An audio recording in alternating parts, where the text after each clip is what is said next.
Hi guys, welcome to my YouTube channel study with Faiz.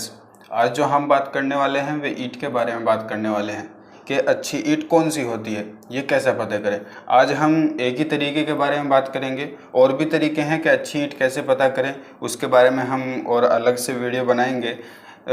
अपने topic की ओर चलने से पहले आप सबसे एक छोटी सी रिक्वेस्ट है कि हमारे चैनल को सब्सक्राइब कीजिए, लाइक कीजिए एंड शेयर कीजिए।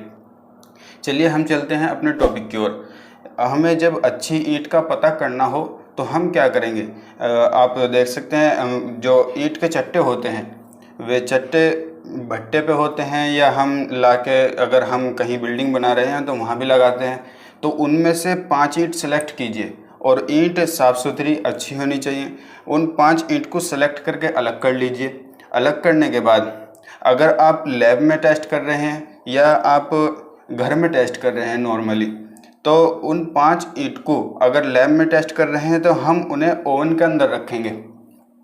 ओवन के अंदर हम 24 घंटे रखेंगे और उन्हें 105 डिग्री सेंटीग्रेड से 115 डिग्री सेंटीग्रेड के बीच में कहीं पर भी रखेंगे। और अगर हम उसे घर पर ही टेस्ट कर रहे हैं तो हम उन जो चट्टे हैं ईंट के, उनमें से हम 5 ईंट ऐसी सेलेक्ट करेंगे जिनमें हमें खुद को ये महसूस हो कि उनमें नमी नहीं है, वो बिल्कुल सूखी हुई ईंट है। ऐसी ईंट सेलेक्ट करेंगे। अब जो हमने वे ईंट सेलेक्ट की हैं वे 5 ईंट, और अगर हम लैब में कर रहे हैं तो वे 24 घंटे रखने के बाद ओवन से बाहर निकाल लेंगे। बाहर निकालने के बाद अगर हमने घर में कर रहे हैं तो वे 5 ईंट हैं, उनमें से एक एक ईंट लेंगे हम, और उन्हें जो वेट बैलेंस होता है, इलेक्ट्रॉनिक बैलेंस, उसके ऊपर रखेंगे और उनका वज़न तोड़ लेंगे। वज़न करने के बाद एक एक ईंट का, तो उसे हम लिख लेंगे हर ईंट का वज़न कि एक ईंट का इतना वज़न है, दूसरी ईंट का इतना वज़न है, तीसरी ईंट का इतना वज़न है। जो उनका वेट होगा उन्हें हम लिख लेंगे। 5 ईंट का हम 3 से और 5 के बीच 4 भी ले सकते हैं, 3 भी ले सकते हैं। वैसे तो एक ईंट पे भी हो सकता है, लेकिन हम जो लेते हैं ज़्यादातर 3 और 5 के बीच में लेते हैं। तो उनका वेट हम निकाल लेंगे सूखी हुई ईंट का। घर में कर रहे हैं तो उसे ओवन के अंदर रखने की ज़रूरत नहीं है। तो उनका वेट निकालने के बाद अब हम क्या करेंगे, एक बाल्टी में हम साफ़ पानी लेंगे। आप देख भी सकते हैं। साफ़ पानी लेने के बाद अब हम उन ईंट को उठाएंगे और उस बाल्टी में डाल देंगे। और बाल्टी में ईंट ऐसे डालनी है कि वे प्रॉपरली सारी की सारी ईंट डूब जाए पानी के अंदर। और अगर हम लैब के अंदर कर रहे हैं तो वहाँ एक बाथ टब होता है, और उसके साथ एक लगा होता है digital electronic temperature controller. Digital होता है वो, जो टेम्परेचर को कंट्रोल रखता है। तो हम जब पानी में उन ईंट को डालेंगे तो वहाँ जो टेम्परेचर है वो 27 डिग्री सेंटीग्रेड होना चाहिए, ±2 चल सकता है। यानी 2 कम हो या 2 डिग्री सेंटीग्रेड ज़्यादा हो तो ये टेम्परेचर हमारा चल सकता है।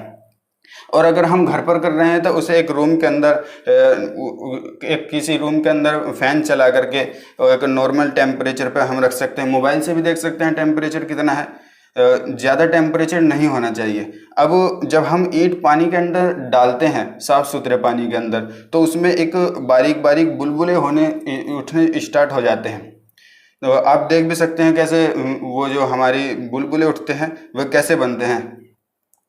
तो जब वे हो जाएंगे तो इसका मतलब है कि जो ईंट है वो हमारी ईंट पानी पी रही है, यानी पानी सोख रही है अपने अंदर। तो जब वो बिल्कुल पानी पी ले 24 घंटे के बाद, हम उन ईंट को वहाँ से निकालेंगे बाहर। और बाहर निकालने के बाद उन ईंट को कपड़े से साफ़ करेंगे। और कपड़े से साफ़ करने के बाद उन 5 ईंट को 3 मिनट के लिए हम ऐसे ही रख देंगे, क्योंकि ईंट जब हम पानी से बाहर निकालेंगे ऐसे, तो उसमें से ऐसे पानी टपकता हुआ नज़र आएगा। तो वो जो पानी है हमारा जो टपक रहा है वो पानी नहीं टपकना चाहिए, क्योंकि वो फिर उसमें जब हम वेट करेंगे उसमें दिक्कत हो जाएगी। तो उन ईंट को हम कपड़ों से साफ़ कर लेंगे। कपड़े से साफ़ करने के बाद 3 मिनट के बाद हम हर ईंट का फिर से वेट करेंगे इलेक्ट्रॉनिक बैलेंस के ऊपर। वेट करेंगे हर ईंट का, तो जो वेट हमारा निकल के आएगा, पहली ईंट का, दूसरी ईंट का, तीसरी, चौथी, पाँचवीं ईंट का, ऐसे वेट निकाल लेंगे हम। वेट निकालने के बाद इसे बोलेंगे हम वेट W2, और जो हमने पहले निकाला था जो सूखी ईंट का था उसे हम बोलेंगे W1। तो इन दोनों को जब हम निकाल लेंगे तो हम उसके बाद क्या करेंगे, जो हमारा W2 जो वेट आया, जो हमने बाद में जो भीगी हुई ईंट है उसे निकाला, तो उसमें से वो वेट हम माइनस कर देंगे, वो वज़न माइनस कर देंगे जो हमने पहले निकाला था, उसमें से उसे माइनस कर देंगे और भाग कर देंगे उस वेट से जो वेट हमने पहले निकाला था एक ईंट का।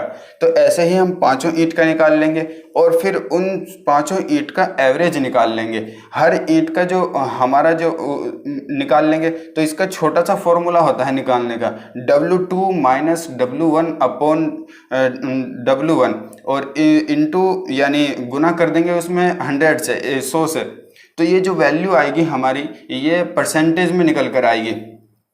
तो ये जो हमारी वैल्यू आती है ये 20 से कम होनी चाहिए, यानी 20% से कम होनी चाहिए, वही हमारी फर्स्ट क्लास ईंट कहलाती है। अगर ये 20 से ज़्यादा हो जाती है, 20 और 22 के बीच में चली जाती है, तो इसे हम सेकंड क्लास की ईंट कहेंगे, जिसे वैसे हिंदी भाषा में दोयम भी कहा जाता है। और अगर ये 22 से और 25 के बीच में आती है वैल्यू तो इसे थर्ड क्लास ईंट कहेंगे, जिसे शायद पिल्ली भी कहा जाता है हिंदी भाषा में, वैसे सिंपल जो लैंग्वेज है उसके अंदर। तो अव्वल कहा जाता है दोयम और जो है पिल्ली कहा जाता है, ऐसे कुछ कहा जाता है। तो फर्स्ट क्लास, सेकंड क्लास और थर्ड क्लास, ऐसे ही हम तीनों का जो है वो कर सकते हैं। तो ये वैल्यू जो है हमारी जो फर्स्ट क्लास है उसकी वैल्यू 20 से ज़्यादा नहीं आनी चाहिए, 20 से कम है तो हमारी फर्स्ट क्लास ईंट है। अगर वो वैल्यू 20 और 22 के बीच में है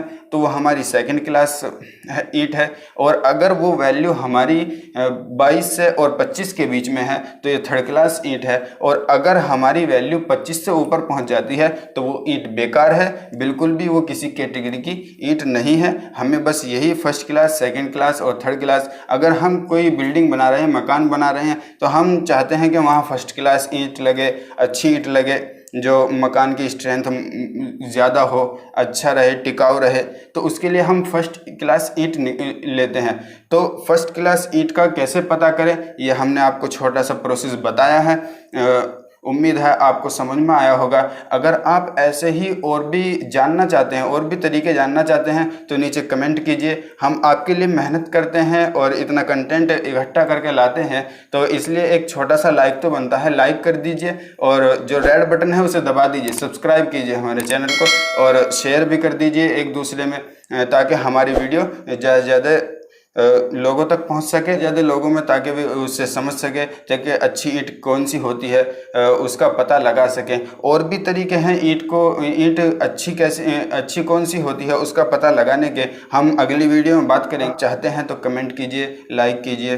thank you for watching this video.